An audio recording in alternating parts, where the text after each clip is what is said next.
Bismillahirrahmanirrahim. Maka para jamaah sekalian untuk bersiap-siap, yang pertama mungkin kami himbau para jamaah untuk merapat.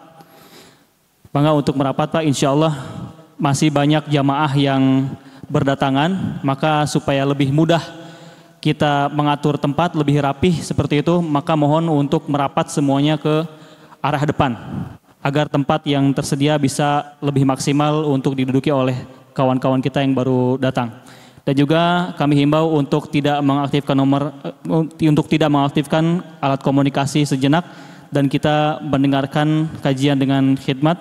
Semoga Allah Subhanahu wa taala memberikan kepada kita ilmu yang bermanfaat, dan terlebih kepada Al-Ustadz kita doakan semoga beliau diberikan kesehatan dan diberikan ganjaran yang berlipat ganda atas ilmu yang beliau dakwahkan kepada kita ini. Allahumma amin. Baik, langsung saja waktu dan tempatnya kami persilakan kepada Al-Ustadz Abu Haidar As-Sundawi untuk melanjutkan pembahasan tentang Riyadhus Shalihin. Waktu dan tempatnya kami persilakan. Falyatafaddal mashkura. Bismillahirrahmanirrahim. Assalamualaikum warahmatullahi wabarakatuh. Innal hamdalillah nahmaduhu wa nasta'inuhu wa nastaghfiruh. ونعوذ بالله من شرور أنفسنا وسيئات أعمالنا من يهده الله فلا مضل له ومن يضلل فلا هادي له وأشهد أن لا إله إلا الله وحده لا شريك له وأشهد أن محمدا عبده ورسوله يا أيها الذين آمنوا اتقوا الله حق تقاته ولا تموتن إلا وأنتم مسلمون وبعد. Hadirin jamaah Masjid Al-Aziz di Bandung Timur yang Allah muliakan, para pendengar radio Tarbiyah Sunnah Bandung dan radio-radio lain, para pemirsa beberapa stasiun TV, para netizen baik melalui YouTube, Facebook, Instagram ataupun medsos yang lain, di mana saja Anda berada, alhamdulillah kita kembali berjumpa. Kitab yang kita akan bahas adalah kitab Riyadhus Shalihin. Kita akan bahas dulu muqaddimah yang disampaikan oleh muallif Imam An-Nawawi rahimahullahu ta'ala. Di muqaddimahnya ini, setelah beliau hamdalah, syahadat dan sholawat, beliau berkata, wa ba'd faqad qala Allah Ta'ala wa ma khalaqatul jinna wal insa illa liya'budun ma uridu minhum min rizqi wa ma uridu ayut'imun. Allah Azza wa Jalla berfirman di dalam Al-Quran, tidaklah aku ciptakan jin dan manusia kecuali untuk beribadah kepadaku. Aku tidak menginginkan rizki dari mereka. Aku juga tidak menginginkan mereka memberi makan. Ayat ini dengan tegas menjelaskan bahwa manusia dan jin diciptakan untuk beribadah kepada Allah Subhanahu wa ta'ala.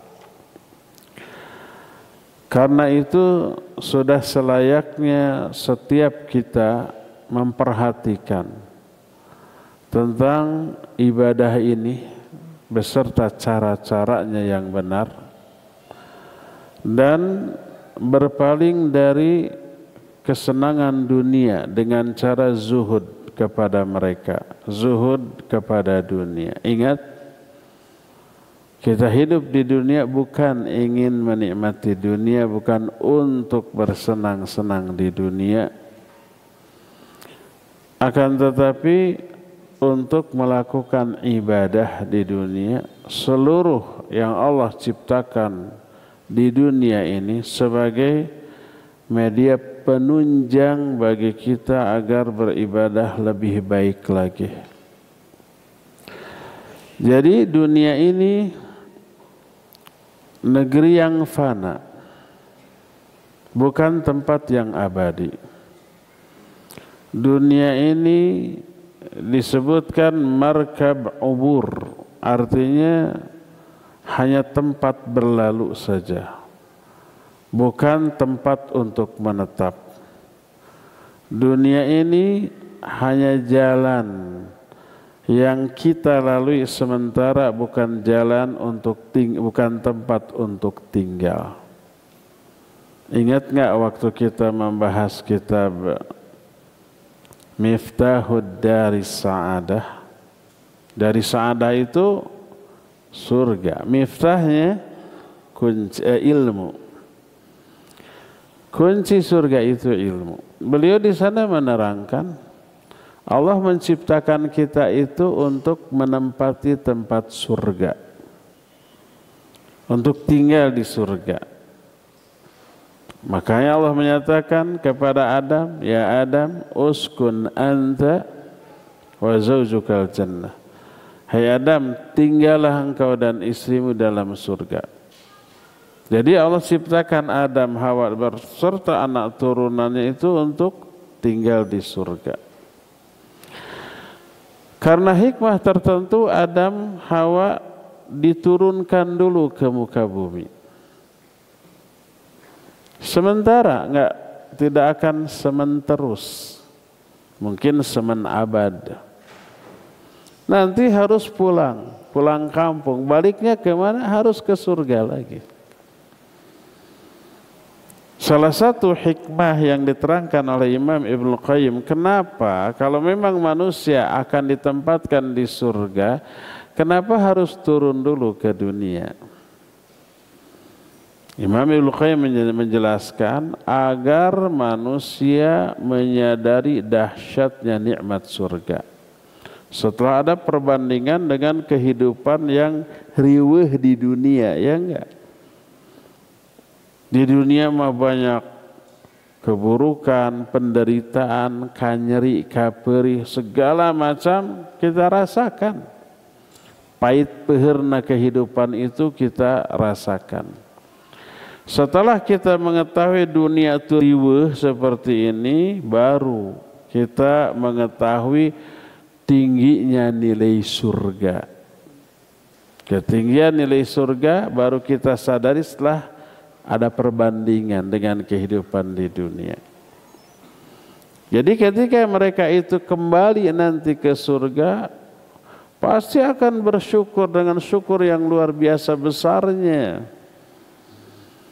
Jadi kita hidup di dunia ini hanya sekedar berlalu, hanya sementara, hanya lewat semata-mata, bukan untuk tinggal di sini. Oleh karena itu orang yang cerdas dan sadar, berkata Imam An-Nawawi, falihada kanal aiqadh min ahliha humul ubbad. Makanya orang-orang yang cerdas di kalangan penduduk dunia adalah para ahli ibadah. Wa aqalun nas fiha humuz zuhad. Orang yang paling cerdas adalah orang yang zuhud terhadap dunia ini. Lalu Allah pun mengingatkan dalam Al-Quran tentang hakikat dari kehidupan dunia ini. Imam An-Nawawi mengutip Al-Quran surah Yunus ayat 24, innama mathalul hayatid dunya kama in anzalnahu minas sama fakhtalata bihi nabatul ard mimma ya'kulun nasu wal an'am hatta idza akhadhatil ardu zukhrufaha. Kata Allah, gambaran tentang kehidupan dunia ini hanyalah seperti air hujan yang kami turunkan dari langit. Lalu air itu bercampur dengan tumbuh-tumbuhan bumi, dengan tanam-tanaman, tumbuh subur gembur, melahirkan daun-daunan, bunga-bungaan, buah-buahan, jadi makanan bagi manusia. Dimakan oleh manusia, dimakan oleh binatang-binatang, sehingga hatta idza akhadatil ardu zukhrufaha, ketika dunia atau bumi ini sudah sampai pada puncak keindahannya, menghijau dengan warna-warni bunga yang menghiasinya, terus disebut wa dhanna ahluha annahum qadiruna 'alaiha.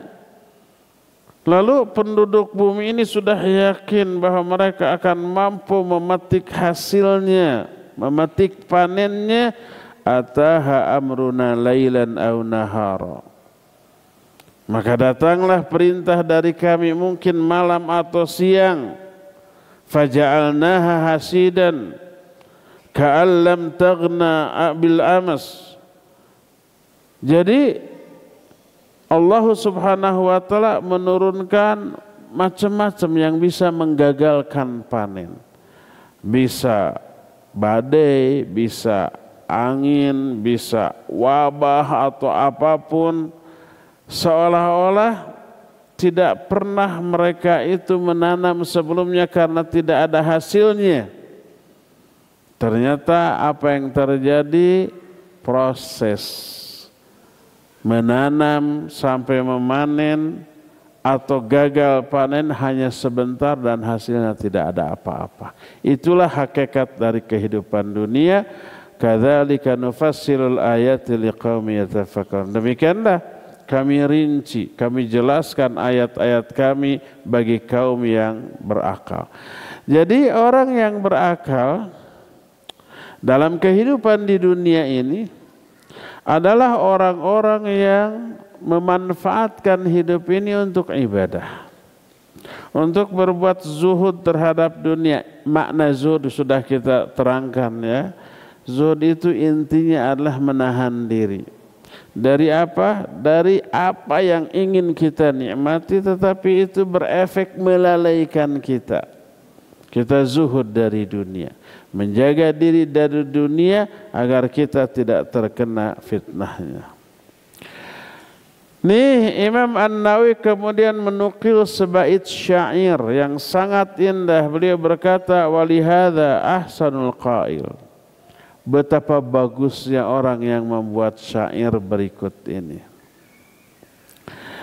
Inna lillahi ubadan futana طلقت الدنيا وخافوا الفتنة نظروا فيها فلما علموا أنها ليست لحي وطنا جعلوها لجة واتخذوا صالح الأعمال فيها سفنا.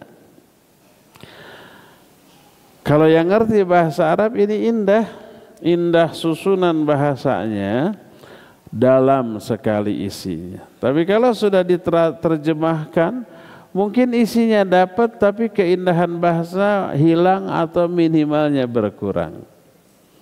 Kalau tadi bait syairnya puitis, umpamanya talaqad dunya wa khaful fitana annaha laysat dihayyin watana salihal a'mal fiha sufuna terus begitu ya.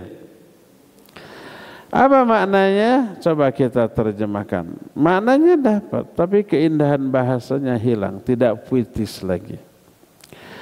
Sesungguhnya Allah memiliki hamba-hamba yang cerdas. Mereka mentalak dunia dan takut terkena fitnahnya.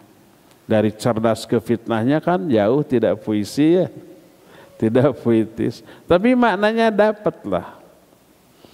Allah memiliki beberapa hamba yang cerdas. Mereka mentalak dunia karena takut terhadap fitnahnya. Nadharu fiha, mereka melihat kepada kehidupan dunia. Falamma alimu, ketika mereka mengetahui annaha laysat lihayyin watana, bahwa dunia itu bukanlah tempat tinggal yang abadi, bukan, pasti akan ditinggalkan. Sehebat apapun manusia dari segala segi, secara fisik kuat hebat, secara kekuasaan luar biasa berkuasa, hartanya banyak, bro dijuru, bro dipantau, ngalayah di tengah imah, lubak libuk nepikeun ka teu kalebok saking banyaknya, berakhir mati. Ada nggak orang yang sampai sekarang abadi? Tidak ada, mati semua sehebat apapun.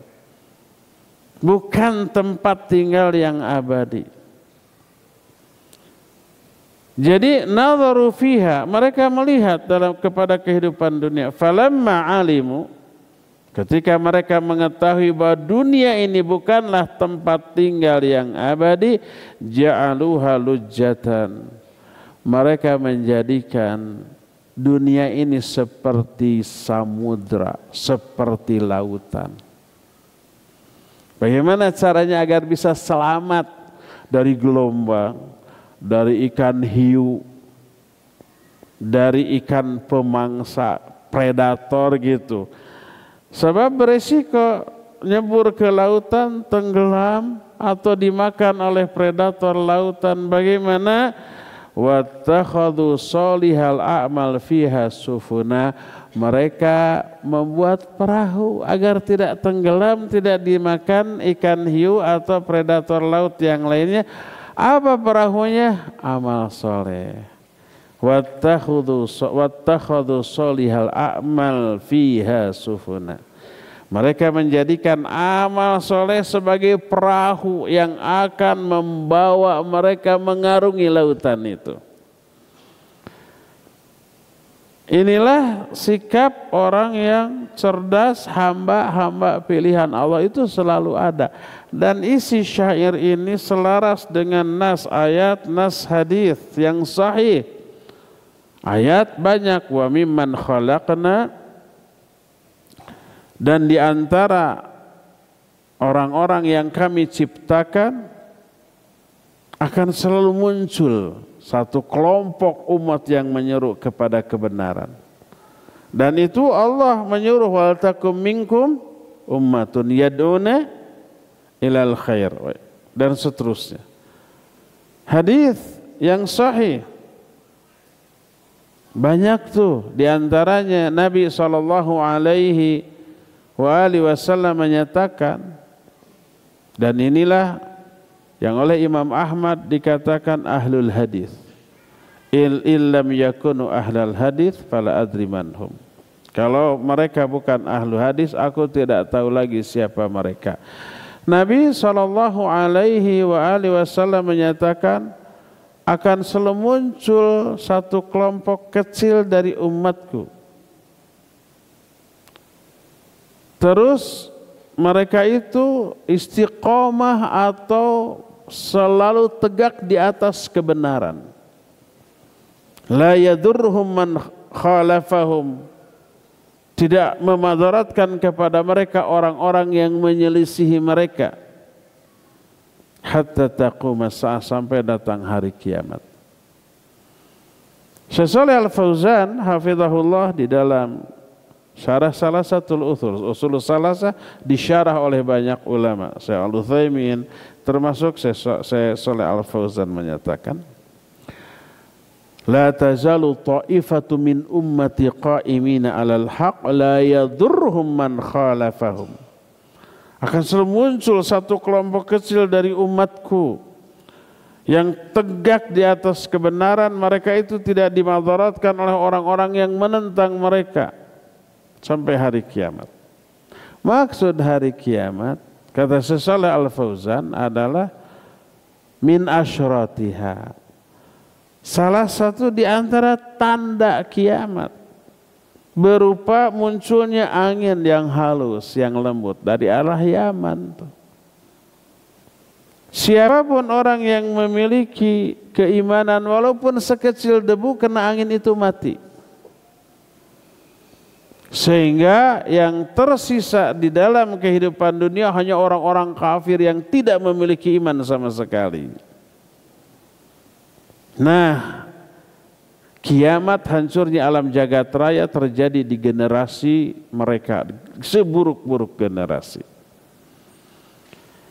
Jadi akan selalu muncul satu kelompok kecil dari umatku yang tegak di atas kebenaran.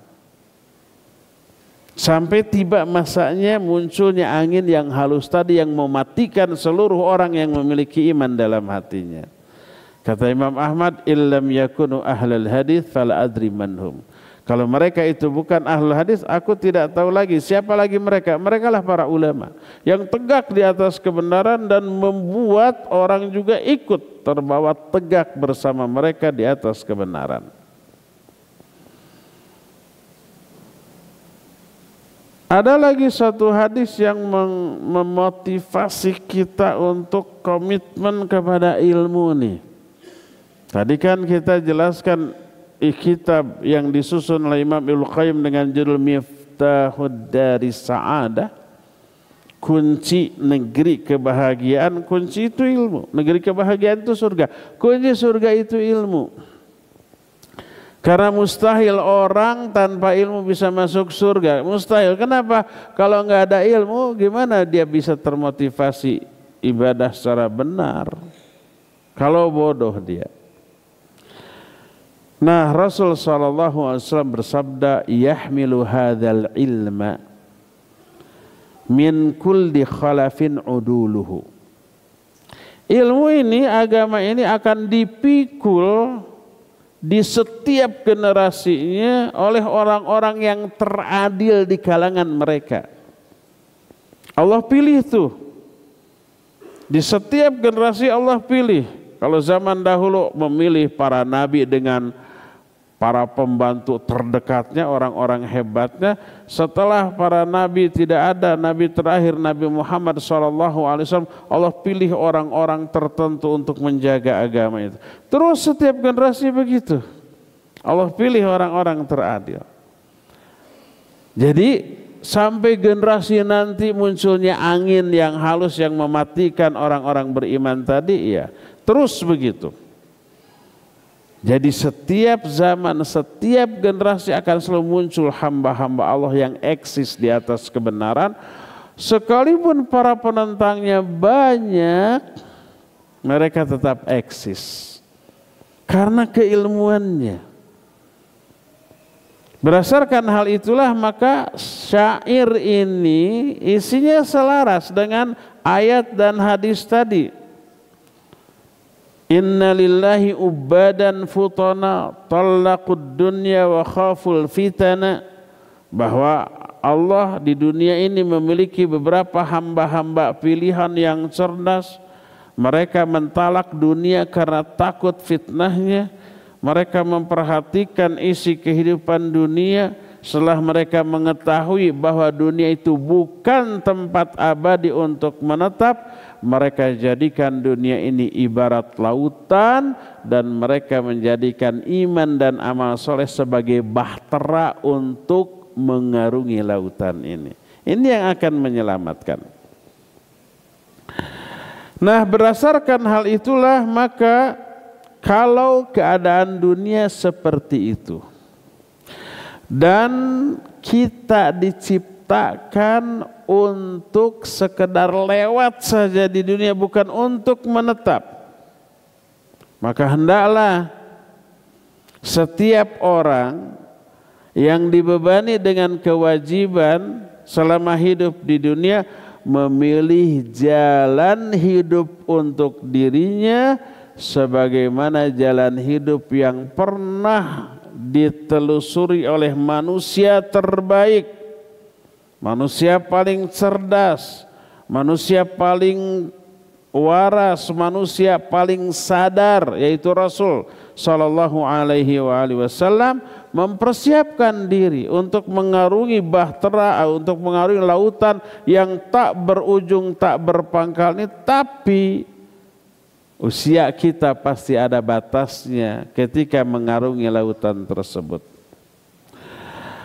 Dan cara atau jalan hidup yang terbaik tersebut adalah mengambil konsep hidup, jalan hidup yang pernah ditelusuri oleh Nabi kita Muhammad SAW, yang disebut pemimpin seluruh umat dari awal sampai akhir, manusia termulia sejagat dibanding seluruh manusia dari awal sampai akhir, yang semoga Allah Azza wa Jalla menganugerahkan atau melimpahkan salawat dan salam kepada beliau dan kepada seluruh para nabi. Ini poin pertama, bahwa manusia diciptakan untuk ibadah. Kita hidup di dunia bukan untuk menetap, bukan untuk bersenang-senang, bukan untuk menikmati dunia, tapi sekedar lewat, sekedar berlalu menuju akhirat yang menjadi kampung halaman kita. Kita wajib mudik, jangan salah pulang kampung. Kampung kita surga, untuk itulah Adam Hawa diciptakan untuk tinggal di surga. Jadi nanti pulangnya ke sana juga, jangan salah pulang kampung, jangan tersesat. Kedua, Allah pun berfirman. Ini masih kutipan Imam An-Nawawi dalam kitab Muqaddimahnya. Wa ta'awanu 'alal birri wat taqwa. Bertolong menolonglah atau saling tolong menolonglah kalian di atas kebaikan dan takwa. Kerjasama di atas kebaikan dan takwa. Ini dikaitkan dengan poin pertama tadi, bahwa kita dalam mengarungi kehidupan di dunia ini bukan bersenang-senang tapi untuk ibadah. Dalam melakukan ibadah jangan nafsi-nafsi. Jangan egois, jangan sendiri-sendiri, tapi kerjasama. Islam itu mengajarkan kebersamaan. Melarang untuk apa? Untuk bersikap egois. Yang penting saya selamat, yang lain mas sebodoh amat. Enggak begitu. Islam menentang sikap seperti itu. Dan untuk itu Allah mengiming-imingi manusia agar punya kepedulian kepada orang lain. Jangan egois. Jangan hanya mementingkan diri sendiri tanpa peduli kepada orang lain. Yang penting saya selamat ke surga. Orang lain mah ke neraka, nggak apa-apa. Nggak bisa, nggak seperti itu. Harus bareng-bareng. Mudiknya ke surga itu bareng-bareng dengan sebanyak mungkin orang. Maka ada perintah tolong menolong itu dalam kebaikan dan takwa. Jangan hanya kita sendirian di atas kebaikan dan takwa, ajak orang lain untuk sama-sama berada di atas kebaikan dan takwa ini. Agar manusia termotivasi untuk itu, Allah memberi iming-iming.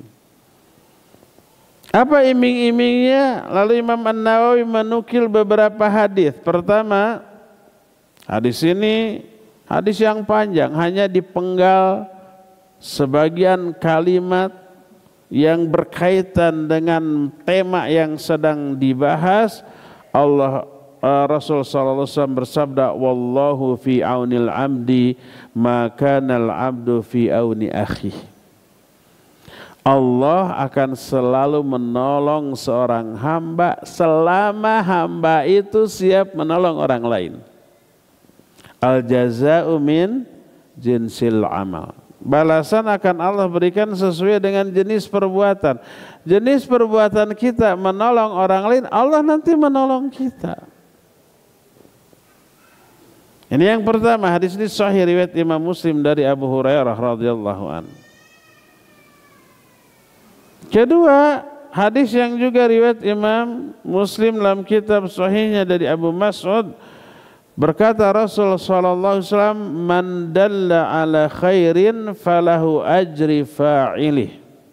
Siapa orang yang menunjukkan orang lain kepada sebuah kebaikan, mengajak kepada kebaikan, apapun bentuk kebaikan itu, maka orang yang mengajak itu memperoleh pahala yang sama dengan pelaku kebaikan yang dia ajarkan. Kalau dia sama-sama mengamalkan kebaikan itu double pahalanya tuh. Dan kalau yang diajaknya 10 orang, dia memperoleh pahala amalan dia pribadi plus amalan 10 orang itu tanpa mengurangi amalan masing-masing 10 orang itu sedikit pun. Man sanna fil Islam sunnatan hasanatan falahu ajruha wa ajru man amila biha. Siapa orang yang menunjukkan satu jalan kebaikan kepada orang lain, dia memperoleh pahala, ditambah pahala orang-orang yang mengikuti kebaikannya itu. Ini yang kedua. Ini memotivasi banget agar kita peduli ke orang, agar kita itu menunjuki orang ke dalam kebaikan, ke jalan kebenaran, agar kita juga dapat fi dari amalan mereka. Mereka beramal, mereka berpahala, kita juga dapat pahala dari amalan mereka. Dan ini sifatnya permanen. Kitanya mati, tapi ajaran yang kita sebarkan masih diamalkan oleh orang banyak, maka pahala dari amalan orang banyak itu mengalir ke kita walaupun kita sudah masuk lubang kubur. Idza mata ibnu Adam inqata amaluhu illa min thalathin. Anak Adam mati, putus seluruh amal. Makna putus seluruh amal, putus pahala dari semua amal. Karena kalau sudah mati nggak bisa beramal kan? Nggak bisa sholat, putus pahala sholat. Nggak bisa saum, putus pahala saum. Nggak bisa ini itu karena sudah mati, akhirnya putus. Kecuali 3 yang pahalanya mengalir terus walaupun tidak beramal. Salah satu di antara 3 pahala itu al-ilmu yuntafa'u, ilmu yang bermanfaat.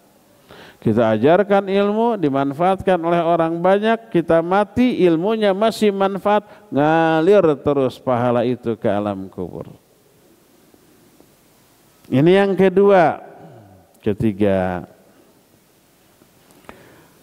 masih diriwayatkan oleh Imam Muslim dari Abu Hurairah radhiyallahu an yang senada dengan tadi sudah saya kemukakan tadi, tapi dengan lafaz yang berbeda.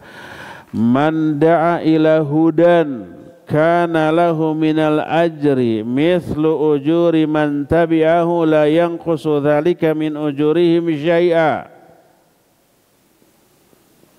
Siapa orang yang mengajak kepada hudan, kepada petunjuk. Hudan di sini hidayah. Baik berupa ilmu, ngajak belajar ilmu, ngajak ngaji. Dan ini bukan dominasi atau monopoli ustaz. Siapapun orang awam bisa dengan cara pas ada ke pengajian nge-share BC, pengumuman. Ikuti kajian kitab Riyadhus Shalihin setiap Senin sore di Masjid Al-Aziz. Datang ya, hujan atau panas jangan jadi halangan. Di-share ke AA, ke teteh, ke emang, ke bibi, ke tetangga. Yang nggak kenal juga kasih tuh. Di-share di grup-grup yang kita miliki. Kita tidak berharap semua datang, nggak akan muat nanti Al-Aziz. Minimal 1-2 orang dari satu grup, dari 100 grup ada 200 orang melalui kita. 200 orang ini dapat pahala. Kita yang ngajaknya memperoleh pahala dari 200 orang yang kita ajak tanpa mengurangi pahala mereka masing-masing sedikit pun. Asal kita juga hadir, jangan sampai ke orang ngajak kita mah mager di rumah. Licik sorangan gitu.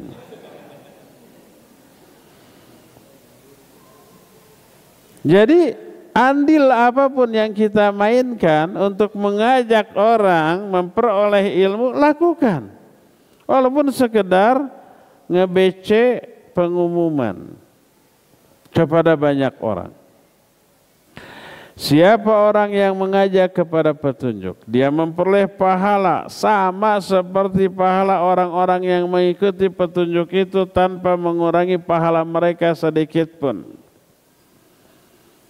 Dan perkataan Nabi alaihi salatu wassalam kepada Ali bin Abi Thalib, ya Ali, fa wallahi li ayyahdiyallahu bika rajulan wahida khairul laka min humrin ni'am. Hai Ali, kalau Allah memberi petunjuk, memberi hidayah kepada seorang melalui dirimu, karena kamu mengajaknya, karena kamu mengingatkannya, karena kamu mengajarkannya, maka itu jauh lebih baik bagi kamu daripada kamu memiliki unta merah. Unta merah itu unta yang harganya sangat mahal. terhormat orang yang memilikinya. Mungkin kalau sekarang kendaraan termewah yang harganya 10M umpamanya, siapa yang memilikinya? Dia kaya raya dan dihormati, dihargai oleh orang kan gitu.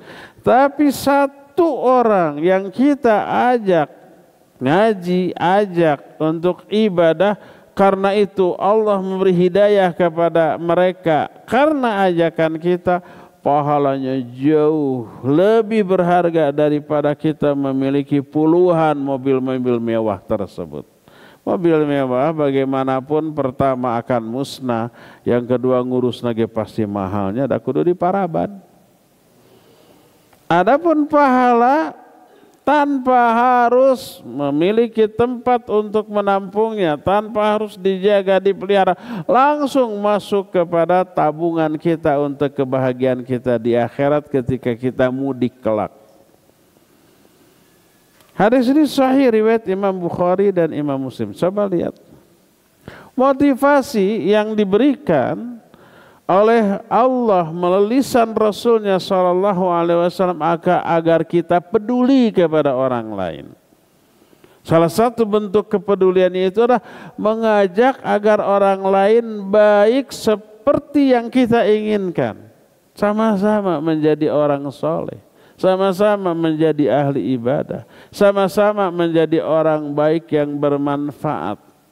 Ada ta'awun alal birri wa taqwa dalam melakukan tugas pokok kita di dunia sebagai hamba yang harus mengabdi beribadah kepada Allah Subhanahu wa taala.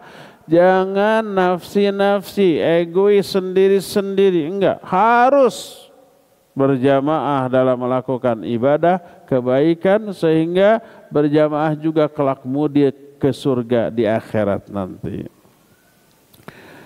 Dan hadis-hadis yang senada dengan itu banyak, pikabitaun, menggiurkan gitu.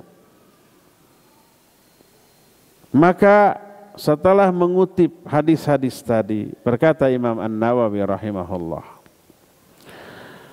fara'aitu an ajma mukhtasaran minal ahaditsis sahihah mustamilan ala ma yakunu tariqan li sahibihi ilal akhirah muhassilan li adabil batinati wal zahirah jami'an lit targhibi wa tarhib wa sairi anwa'i adabi salikin min ahadith zuhud wa riyadatis nufus wa tahdhibil akhlaq wa taharatil qulub wa ilajiha wa siyanatil jawarih wa izalati wijajiha wa ghairi dzalika min maqasidil arifin. Berdasarkan penjelasan tadi, maka aku melihat untuk berinisiatif mengumpulkan dengan ringkas hadis-hadis sahih yang mencakup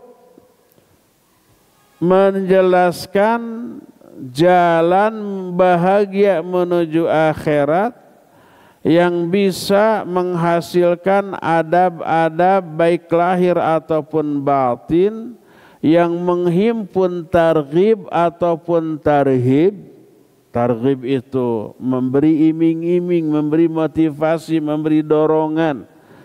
Tarhib itu memberi warning kepada kebaikan. Targhib, nih amalkan ini pahalanya sekian, nih amalkan ini faidahnya begini, ini amalkan manfaatnya demikian-demikian. Itu targhib, ngabibita, memberi iming-iming, memberi motivasi. Kalau tarhib memberi peringatan, warning, awas jangan lakukan ini sebab efeknya buruk, jauhi ini sebab luar biasa madarat, jangan lakukan ini bahaya bagi kehidupan kita dunia akhirat, lahir dan batin, individu ataupun masyarakat, jauhi. Itu tarhib. Saya berinisiatif mengumpulkan hadis-hadis yang mencakup targhib ataupun tarhib dan seluruh jenis adab-adab yang layak untuk dipegang dan diterapkan, baik tentang hadis-hadis tentang zuhud, tentang bagaimana melatih jiwa agar jiwa ini terbiasa menderita demi meraih sesuatu yang manis, untuk membersihkan akhlak, mensucikan hati dan mengobati dari penyakit-penyakit yang berbahaya, memelihara anggota badan, menghilangkan atau menghindari penyimpangannya, dan yang semacam itu.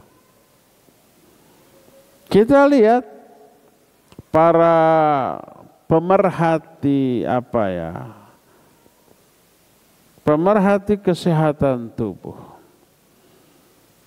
Mereka itu ingin memperoleh tubuh yang sehat, otot yang kuat, body yang seksi atau yang bagus. Untuk itu mereka melakukan beberapa upaya yang membuat mereka menderita. Lari, ya enggak? Lari itu menderita enggak? Menderita, ngos-ngosan. Cangkel, pegel, capek gitu ya. Terus selain lari, mereka angkat-angkat beban. Ketika angkat beban menderita.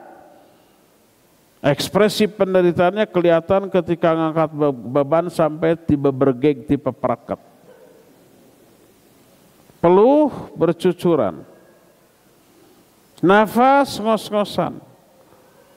Dan pegalnya itu terus berlalu sampai malam. Setelah beres latihan beban, pegalnya itu masih sampai besoknya masih menderita mereka. Makan harus dijaga, nggak boleh umpamanya bala-bala deui, cireng deui, cibai deui, macam-macam yang gorengan yang enak-enak dijauhi sama mereka. Lalu makannya apa? Buah, sayur yang pahit-pahit, jamu kayak gitu tuh. Untuk apa mereka nahan diri dari semua yang enak, yang dikonsumsi yang tidak enak dari segi rasa tapi manfaatnya bagi tubuh luar biasa. Untuk apa mereka tiba bergeg, tiba berekat? Untuk apa mereka ngos-ngosan? Agar sehat. Itu sehatnya sehat jasmani saja. Awal-awal mereka menderita, tapi lama-lama enjoy. Ternyata pegel itu nikmat. Ternyata berkeringat itu enak. Ternyata lelah itu sesuatu yang membuat kita nyaman. Apalagi setelahnya badan jadi enteng, jadi ringan. Seluruh organ tubuh yang paling vital, jantung, paru-paru, hati, semuanya, ginjal berfungsi maksimal, tidak ada keluhan apa-apa. Ngangkut galon gitu, cingir hiji gitu. Bisa karena sudah terlatih. Asal kosong. Udah isi mah nggak bisa tuh. Itu lahir fisik. Lakukan pula itu kepada batin kita. Jaga batin kita dari semua yang bisa merusaknya, dosa, maksiat, kelalaian dan yang sejenisnya. Latih diri kita untuk terbiasa menahan penderitaan demi kesehatan hati atau jiwa kita. Coba umpamanya sering-sering saum, sering-sering sholat, sering-sering baca Al-Quran, itu melelahkan, itu membuat menderita. Saum lapar dan haus serta lemas, sholat malam itu yang ngantuk, ya magernya luar biasa. Baca Al-Quran itu juga butuh usaha yang keras untuk membiasakannya, dan seterusnya. Itu penderitaan, tapi hasilnya luar biasa. Kalau orang mau mengeluarkan biaya besar untuk fitness, kan nggak gratis ya, nggak beli sendiri 5 jutaan, udah nyewa sekali 2 kali gitu, keluar uang, waktu juga sejam 2 jam, pegal, kemudian ngoprot, ngos-ngosan segala macam, tapi efeknya sangat menyenangkan bagi kesehatan tubuh. Kalau itu berlaku bagi fisik, bagi zahir kita, berlaku juga bagi batin kita. Nah, petunjuk petunjuk untuk melatih jiwa kita itu terhimpun di dalam hadis-hadis yang dihimpun oleh Imam An-Nawawi dalam kitab Riyadhus Shalihin yang kita bahas ini. Nanti kita bisa melihat kenapa ini disebut dengan sebutan Riyadhus Shalihin. Artinya taman-taman bagi para sholihin. Kenapa disebut taman? Rata-rata taman itu membuat betah. Taman itu banyak didatangi orang, suasananya enak. Udaranya juga segar, ya, warna-warni bunga-bunga dari tanam-tanaman yang ada di taman itu menyenangkan, bersih, ya. Asal tamannya bukan di Indonesia, di Eropa sana. Di Indonesia ada taman banyak pedagang asongan, banyak nangara rokok. Saya nggak tahu ya, mau ke taman cari udara segar, ingin menghisap udara segar. Sampai di taman keluarin rokok cekus. Engkau nyari udara segar, yang dihisap asap. Nggak ngerti itu orang. Jadi itu yang melatar belakangi Imam An-Nawawi kenapa menyusun kitab Riyadhus Shalihin yang berisi hadis-hadis. Karena untuk mengaplikasikan dua hal tadi. Pertama ibadah yang benar, yang kedua ta'awun alal birri dalam ibadah tersebut.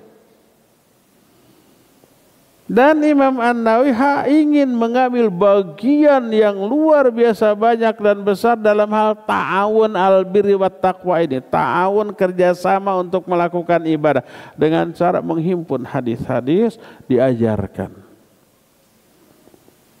Ini yang luar biasa peran para ulama. Apabila kita yang menghimpun nggak bisa, nggak punya kemampuan kita.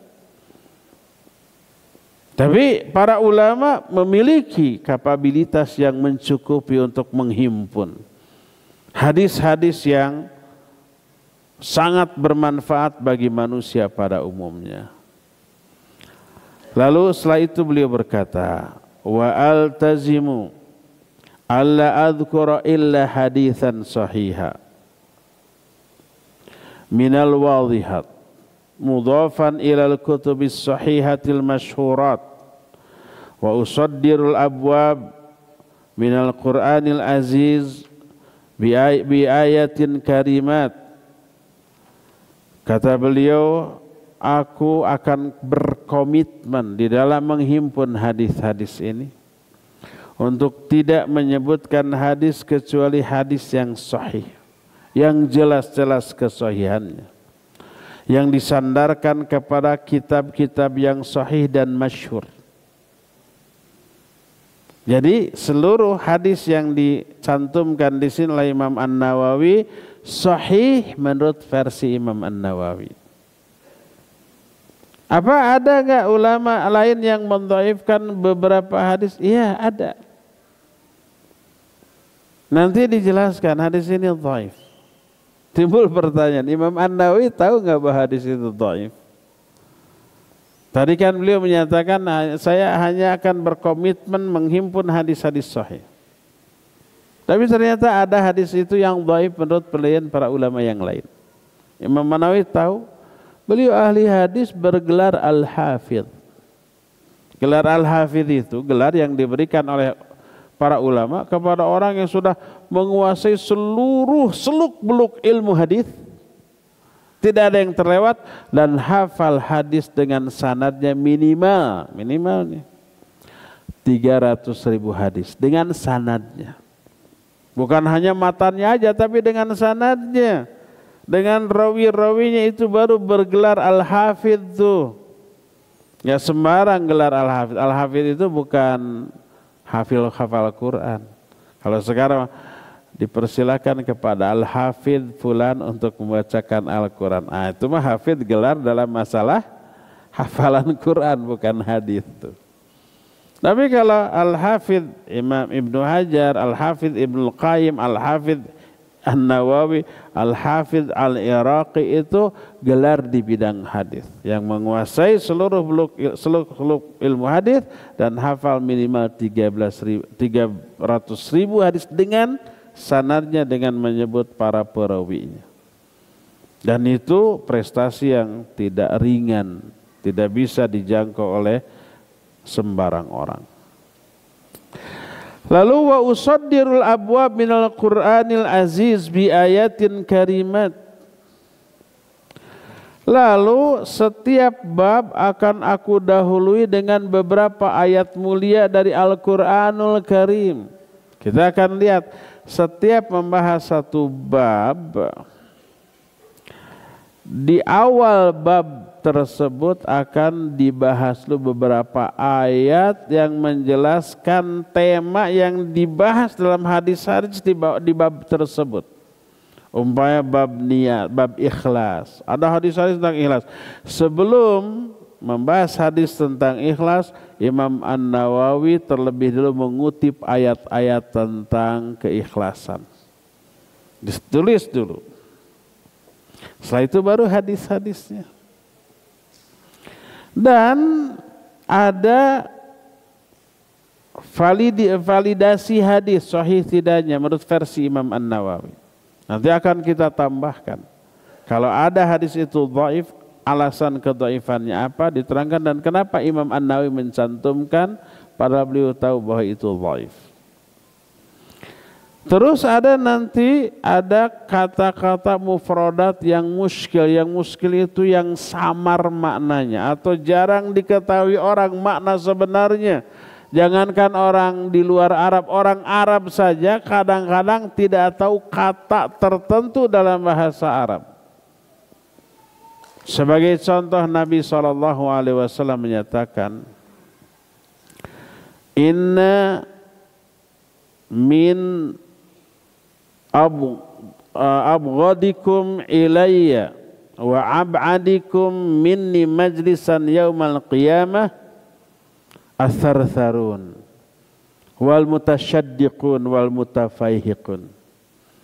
Sesungguhnya orang yang paling aku benci di antara kalian dan paling jauh kedudukannya dengan aku pada hari kiamat nanti, orang yang memiliki 3 karakter buruk.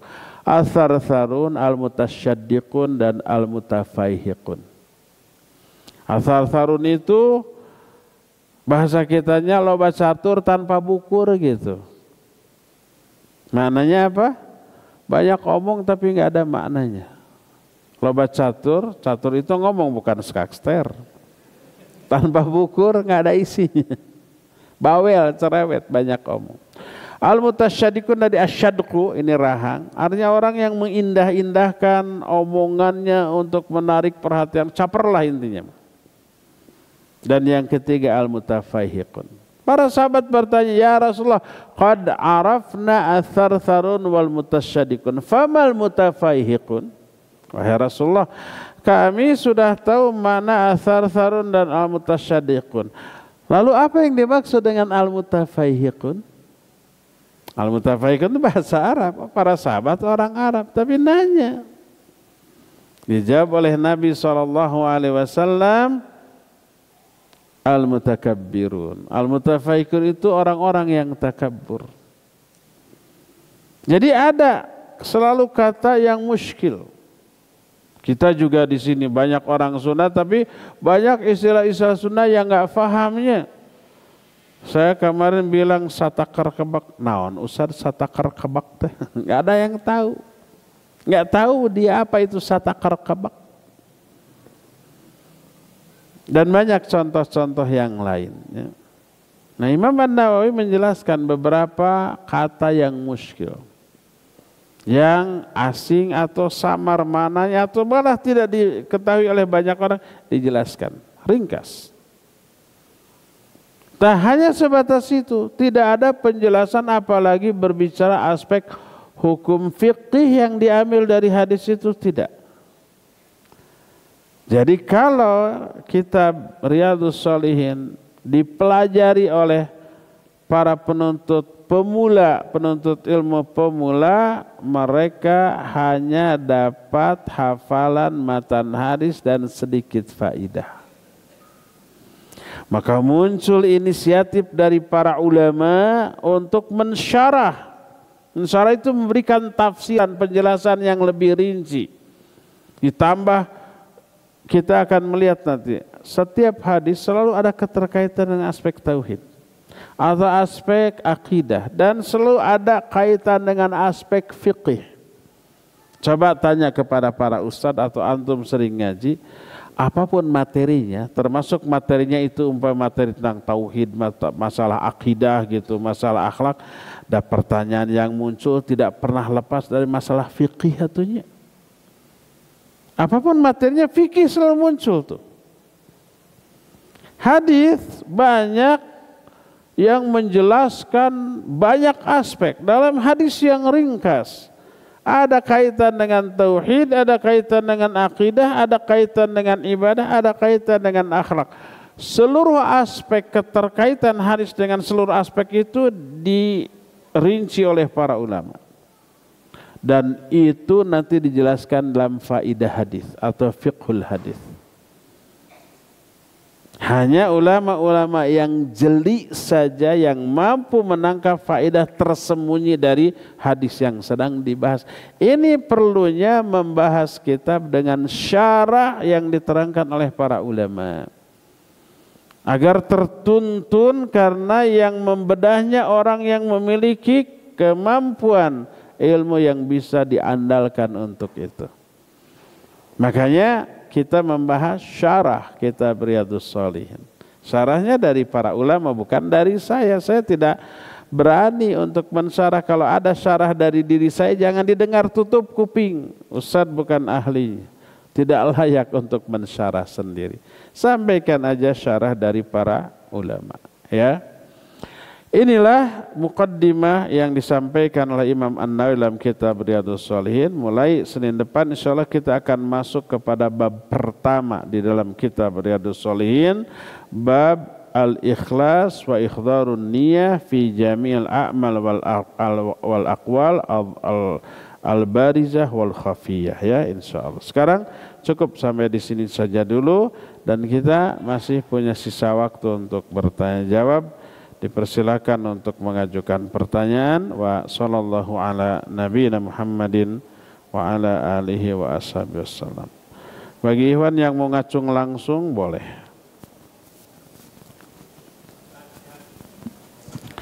Mangga Pak Mul. Assalamualaikum warahmatullahi wabarakatuh. Waalaikumsalam warahmatullahi wabarakatuh. Di dalam mukadimah yang pertama tadi, yaitu Allah berfirman, Allah menciptakan jin dan manusia untuk beribadah kepadaku. Dua-duanya seperti jin itu tidak bisa dilihat oleh manusia. Kenapa dua-duanya bisa ingkar dari apa ulangi kurang jelas. Ya, Allah menciptakan jin dan manusia semata-mata untuk ibadah kepadaku.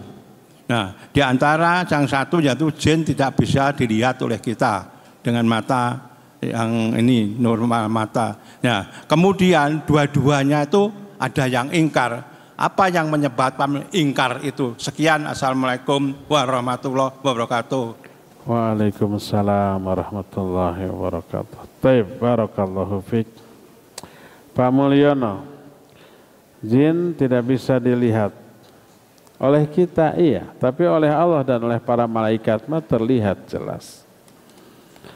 Kalau mereka ibadah, bukan hanya fisiknya, isi hatinya juga Allah dan malaikat pencatat tahu. Apakah orang itu ikhlas atau riya? Jin juga ada yang ikhlas, ada yang riya. Malaikat pencatat tahu, Allah lebih tahu lagi. Kenapa di antara jin dan manusia ada yang ingkar, tidak mau melaksanakan ibadah? Sama dengan suatu saat Pak Mulyono sengaja melanggar larangan atau mengabaikan perintah kunaon tah. Banyak faktor. Ketika Syekh Abdul Razak hafizahullah bin Abdul Muhsin Al-Abbad menyusun sebuah kitab kecil. Kitab ini pernah kita bahas sampai tuntas.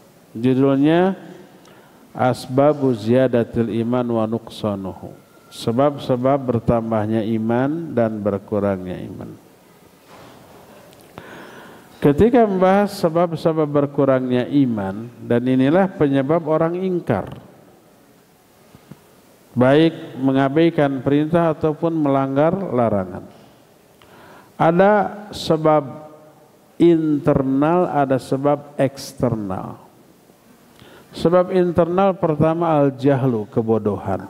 Kenapa orang ingkar? Pertama karena bodoh. Orang syirik, orang kufur, orang bid'ah, orang maksiat itu karena bodoh. Seandainya mereka tahu, mereka tidak akan berbuat syirik, kufur, bid'ah ataupun maksiat.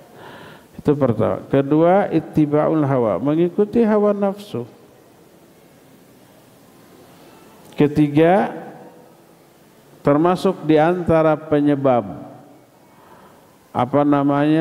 internal yang muncul dari diri kita adalah kelemahan yang menyebabkan dia lupa, lalai dan yang sejenisnya. Ada lagi penyebab eksternal, penyebab dari luar. Pertama, adanya godaan setan, laknatullahi alaih. Kalau jin digoda enggak oleh setan? Ya iyalah digoda oleh setan. Kan setan juga bangsa jin. Kok bisa saling menggoda? Jangankan jin dengan jin, manusia dengan manusia suka saling mempengaruhi apa tidak? Iya. Kita umpamanya begitu dapat BC lalu dibaca, ikuti kajian Riyadhus Shalihin di Al-Aziz. Saya mau datang. Pas sudah sholat asar mau berangkat, datang kawan, dugem yuk. Mending mejeng di kafe lah, ngapain ke Al-Aziz? Kalau kajian di Al-Aziz mah bisa nanti juga rekamannya ada di YouTube. Kalau ini Kang hangout sama teman-teman jarang nih, hayu. Gak punya uang, saya traktir. Haroream sian hujan, saya jemput pakai mobil. Akhirnya nggak jadi ke Al-Aziz. Akhirnya ke kafe hangout sama teman-teman. Ada yang begitu? Ada. Itu saling mempengaruhi dengan pengaruh buruk antara sama manusia, apalagi bangsa jin. Tahu ini teh setan nih, jahat, kafir ataupun jahat, tetap saja dijadikan kawan. Sebagaimana manusia juga tahu ini teman ini nggak benar nih agamanya, suka mempengaruhi kepada keburukan, tetap aja dijadikan kawan. Jadi faktor eksternal pertama karena adanya godaan setan. Kedua, karena ada fitnah dunia, baik uang, jabatan, pangkat, popularitas, wanita. Akhwat itu fitnah loh, ya. Itu faktor atau penyebab kedua kenapa orang itu ingkar, dan banyak lagi. Itulah diantara beberapa penyebab kenapa manusia diajak ibadah, diingatkan bahwa mereka hidup untuk ibadah, tapi banyak yang ingkar karena faktor-faktor tadi. Wallahu a'lam. Ustaz mohon penjelasan. Alhamdulillah ana dalam beragama dan ibadah telah mendapatkan taufik dan hidayah sunnah. Alhamdulillah. Karena faktor umur yang sudah 59 tahun, masih muda tuh dibanding Pak Mulyono. Pak Mul berapa usia? 79. La ilaha illallah. Ini masih muda banget, beda 20 tahun. Karena faktor umur yang sudah 59 tahun dan dituntut untuk mencari kebutuhan nafkah keluarga, jadi belajar ilmu din tidak maksimal. Walhasil ilmu ana pas-pasan, fakir ilmu. Yang ana tanyakan, satu, dari ilmu yang ana pas-pasan, apakah pantas kelak masuk surga? Bukan karena ilmunya. Apakah para ulama yang ilmunya tinggi pasti masuk surga? Belum tentu. Bukan hanya karena ilmu, tapi yang terpenting apa? Amal dari ilmunya. Imam Sufyan Ats-Tsauri menyatakan, innamal ilmu liyutaqallahu bihi. Ilmu itu hanyalah sebagai alat untuk bertakwa kepada Allah. Wajib diamalkan. Kalau ilmunya diamalkan, selamat dia. Kalau ilmunya ini tidak diamalkan, celaka dia. Allah berkali-kali mengingatkan dalam Al-Quran, atamuruna an-nasa bil birri wa tansawna anfusakum wa antum tatluna al-kitab. Ya ayyuhalladzina amanu lima taquluna ma la taf'alun, kabura maqtan inallah an taqulu ma la taf'alun. Itu teguran bagi orang berilmu tapi tidak beramal. Nah, sekarang orang ada ilmunya pas-pasan tapi semua ilmu yang dapat diamalkan, diaplikasikan. Bisa ke surga? Bisa. Tidak semua sahabat berilmu, enggak. Banyak sahabat-sahabat yang tidak berilmu, tapi apa yang didengar langsung diaplikasikan. Ala kadarnya ilmunya, tapi aplikasi dari ilmunya itu langsung terwujud dalam kehidupan keseharian. Kadang ibadahnya itu pas-pasan. Kata Nabi SAW, sebentar lagi akan datang orang calon ahli surga. Ternyata datang, oh si Anu. Besoknya ngumpul, nanti sebentar lagi akan datang salah seorang penghuni surga. Si Anu lagi udah 3 kali. Sehingga Abdullah bin Amr bin As penasaran, ini orang hebat, pasti ibadahnya hebat, ingin diikuti amalan apa saja. Akhirnya dia minta izin ke orang tersebut untuk tinggal 3 hari 3 malam, nginep. Mau dilihat amal ibadah malamnya itu kayak apa, pasti hebat. Sebab Nabi SAW memastikan dia ahli surga. Setelah diizinkan malamnya dilihat, tidak bangun, tidak tahajud. Cuma setiap terbangun berzikir kepada Allah, lanjut bangun lagi, lanjut tidur lagi terus sampai subuh. Baru subuh ke masjid. 3 hari 3 malam, nggak ada istimewanya. Setelah 3 hari 3 malam dia terus terang, wahai saudaraku, sesungguhnya tidak ada alasan bagiku untuk menginap di rumah kecuali aku mendengar Rasul SAW bersabda bahwa kamu itu ahli surga. Maka aku ingin tahu amal apa yang engkau lakukan. Setelah aku lihat tak ada amal istimewa, hampir-hampir menganggap rendah ini orang karena amalnya nggak ada istimewanya. Tidak tahajud, tidak ada amal istimewa. Sebenarnya apa sih yang kau amalkan? Orang ini menyatakan ma amiltu illa ma ra'ait. Aku tidak ada mengamalkan amal apapun kecuali yang kau lihat. Hanya itu. Kaget orang ini. Akhirnya pas dia pulang baru berapa langkah dipanggil lagi. Dia bilang wallahi ma amiltu illa ma ra'ait. Demi Allah, tidak ada yang aku amalkan kecuali yang engkau lihat. Kecuali. Nah, ini kecuali aku tidak memiliki kebencian, kedengkian kepada siapapun termasuk yang jahat yang bersalah kepadaku. Aku maafkan kesalahan mereka.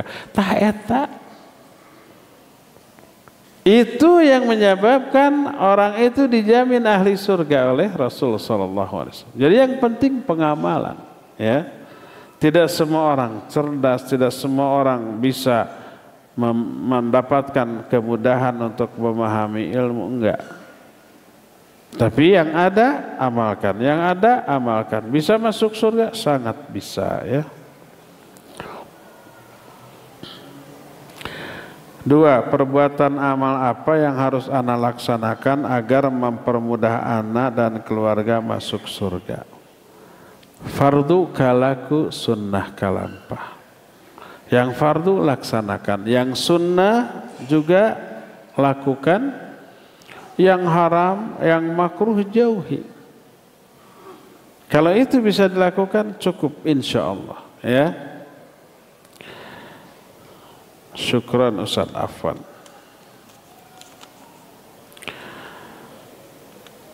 Assalamualaikum warahmatullahi wabarakatuh. Waalaikumsalam warahmatullahi wabarakatuh. Semoga Allah merahmati Ustadz, tim, dan Imam An-Nawawi rahimahullah. Amin. Saya ingin bertanya Ustadz, batasan mengejar dunia dan zuhud terhadap dunia seperti apa ya Ustadz? Batasannya jangan sampai melalaikan kewajiban. Boleh kita mencari harta? Boleh. Bahkan diperintahkan. Fantasyiru fil ard wabtaghu min fadlillah. Bertebanlah kamu di muka bumi dan carilah karunia Allah. Diperintahkan mencari rezeki.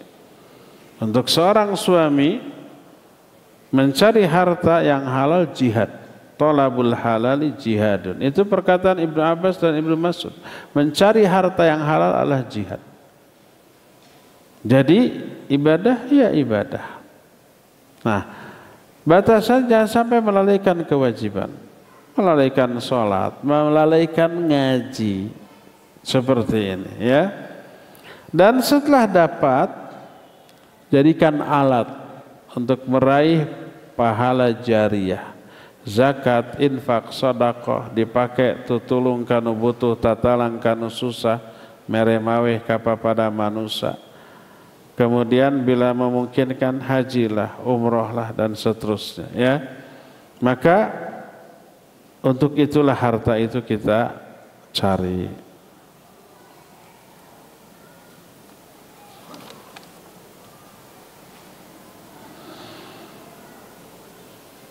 Semoga Allah senantiasa menjaga Ustadz dan keluarga. Amin. Afan ya, antum nggak didoakan. Saya dan keluarga. Salah satu keuntungan jadi keluarga saya itu banyak yang mendoakan. Ada yang mau jadi keluarga? Pertanyaan pertama, bagaimana jika seseorang yang sering membroadcast tentang kajian namun tidak bisa mengikuti semua kajian yang dia share karena keterbatasan waktu dan biaya? Tetap dia dapat pahala dari orang-orang yang terajak oleh ajakan dia, tetap dapat pahala walaupun dia tidak hadir karena ada uzur. Mungkin ada kewajiban lain, mungkin jauh dan dia tidak memiliki ongkos untuk ke sana ya. Atau bagi ibu-ibu punya anak-anak kecil yang apabila ditinggal madarat, dibawa juga madarat. Dibawa tuh lari-lari mengganggu, apalagi umpamanya panitia ini masang drone untuk merekam semua kegiatan di sini. Diudak-udak ku barudak. Di balai doga. Mengganggu. Dibawa madarat ya. Ditinggal madarat, akhirnya nggak bisa hadir. Nggak masalah, ajak. Tetap di-share itu pengumuman. Kita tidak bisa hadir, semoga yang lain bisa. Tapi kita tetap ikut kajian online-nya. Kan ini disiarkan secara langsung, secara live di beberapa media sosial. Ada radio, ada beberapa TV, ada YouTube, ada Instagram, ada Facebook. Itu bisa dilihat ya, insyaallah. Dapat pahala, dapat pahala. Untuk syarah kitab Riyadhus Shalihin yang direkomendasikan menggunakan syarah apa ya? Saya memakai dua. Pertama Bahjatun Nadir syarah Riyadhus Shalihin susunan Syekh Salim bin Id Al-Hilali.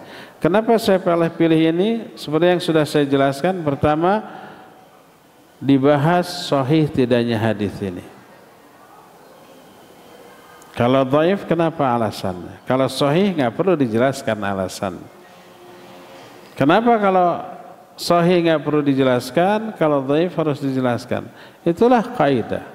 La jarha illa mubayyan. Tidak boleh menjarah kecuali dengan penjelasan. Kalau kita umpama orang ini nggak bisa dipercaya, harus ada penjelasan kenapa. Mungkin dia pendusta, mungkin dia suka lupa, mungkin dia begini begitu, harus ada penjelasan.